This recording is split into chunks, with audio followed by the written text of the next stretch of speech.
آدم علیہ السلام نے اپنے بیٹے شیس علیہ السلام کو 5 چیزوں کی وصیت کی اور یہ بھی فرمایا کہ اپنی آئندہ نسل کو بھی تاکید کرے۔ نمبر 1، اپنی اولاد سے کہہ دو دنیا پر کبھی مطمئن نہ ہونا، میں نے جنت پر اطمینان کیا تھا مگر اللہ کو پسند نہ آیا اور مجھے وہاں سے سفر کرنا پڑا۔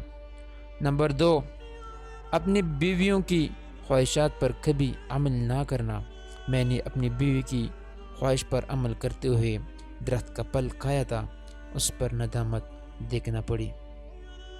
نمبر 3، جو کام بھی کرنے کا ارادہ کرو پہلے اس کا انجام سوچ لو، اگر انجام سوچ لیا تو کچھ میں نے دیکھا وہ نہ دیکھنا پڑے گا۔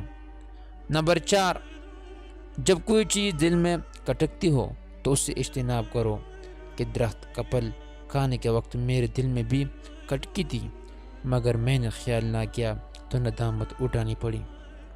نمبر 5، اہم امور میں مشورہ کر لیا کرو، اگر میں نے ملائکہ سے مشورہ کر لیا ہوتا تو وہ ابتلا نہ ہوتا جو بعد میں ہوا۔